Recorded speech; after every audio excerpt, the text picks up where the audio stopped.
अस्सलाम वालेकुम नाज़रीन कराम, मैं हूं आपका मेज़बान अज़ान अली खान और आप देख रहे हैं वॉच पाकिस्तान।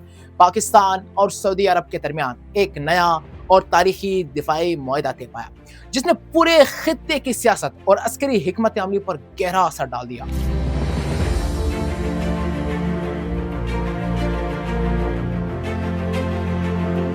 वज़ीर आज़म Shehbaz Sharif, army chief general Syed Asim Munir 17 सितंबर 2025 को सऊदी अरब के शहर और दारुल हुकूमत रियाद पहुंचे, जहां उनकी मुलाकात सऊदी वली अहद मोहम्मद बिन सलमान से हुई। इस मुलाकात के दौरान दोनों ममालिक ने एक बाहिमी दफाई स्ट्रेटेजिक मुआहदे पर दस्तखत कर दिए। इस मुआहदे की बुनियाद यह है कि अगर किसी एक मुल्क पर बैरूनी जारियत होती है तो उससे दोनों मुल्कों पर हमला तस्वर किया जाएगा। इसके साथ साथ मुश्तरका फौजी मशकें, इंटेलिजेंस शेयरिंग, जदीद दिफाई ताउन को भी इसका हिस्सा बनाया गया है। लेकिन नाज़रीन कराम, आपके ज़हन में एक सवाल आ सकता है कि क्या पाकिस्तान को खाना काबा और मक्का मुकरमा की हिफाजत की जिम्मेदारी दी गई है? तो इसका जवाब है नहीं। हरमैन शरीफान की हिफाजत सऊदी फ़ौज की बराह रास्त जिम्मेदारी है। पाकिस्तान ने हमेशा सऊदी फ़ौज को तरबियत मशावरत फराहम की है, लेकिन खाना काबा या मक्का मुकरमा की हिफाजत का बाज़ाब्ता फरीज़ा पाकिस्तान फ़ौज के पास नहीं है। अलबत्ता तारीख में अगर हम देखते हैं तो तारीख में एक मिसाल हमें ये याद आती है कि 1979 में जब खाना काबा पर हमला हुआ तो पाकिस्तानी फ़ौज ने वहाँ पर ऑपरेशन स्टार्ट किया और जहमान नामी जो शख्स था जिसने खाना काबा पर कब्जा किया हुआ था, उसकी जंगल से खाना काबा को आज़ाद कर दिया था। उसके अंदर फ्रांस की फ़ौज भी थी, उसके अंदर सऊदी फ़ौज भी थी, उसके अंदर अफ़वाज पाकिस्तान के नौजवान और कमांडोज भी थे। लेकिन दूसरा सवाल आपके जहन में आ सकता है कि क्या पाकिस्तान इससे पहले भी सऊदी अरब के साथ फ़ौजी मुआहदे कर चुका है?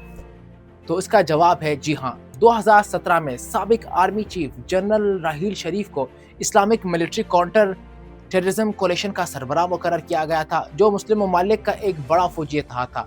इस वक्त भी पाकिस्तान अपनी अस्करी महारत और तजर्बे के जरिए सऊदी अरब और दीगर इस्लामी ममालिक के साथ करीबी ताउन किया था। लेकिन सवाल ये है कि क्या यह मुआहदा पाकिस्तान को अमरीकी जंगों की तरह मसाइल में डाल सकता है? ये खदशा बाज़ हल्कों में मौजूद है, मगर हकीकत यह है कि यह मुआहदा बुनियादी तौर पर दिफाई ताउन और बाहिमी सलामती पर मबनी है। अमरीकी जंगों की तरह किसी भी बड़े आलमी एजेंडे का हिस्सा नहीं है, इसलिए पाकिस्तान का बराह रास्त किसी ऐसी जंग में फंसने के इम्कानात बहुत कम है। अगरचे एहतियात और हिकमत अमली बहरहाल पाकिस्तान के लिए, पाकिस्तानी फ़ौज के लिए बहुत ज़रूरी है, क्योंकि 24 करोड़ आवाम की जान और माल और इज़्ज़त और आबरू का सवाल है। खित्ते के तनाज़ुर में देखा जाए तो ये मुआहदा कई सिमतों पर असर डाल सकता है। ईरान सऊदी अरब के ताल्लुकात अगर दोबारा कशीदा होते हैं तो पाकिस्तान गैर एलानी तौर पर सऊदी अरब के करीब खड़ा दिखाई देगा। कतर अपनी आज़ादाना पॉलिसी बरकरार रखेगा, मगर इसे भी इसका शराकतदारी को नजरअंदाज नहीं किया जा सकता। तुर्की मोहतात रवैया अपनाएगा क्योंकि वो खुद भी मुस्लिम दुनिया में लीडरशिप का दावेदार है। बाकी अरब ममालिक जैसे मुत्तहिदा अरब इमारात, बहरीन इस मुआहदे को सऊदी सलामती के मजबूत कदम के तौर पर देखेगा।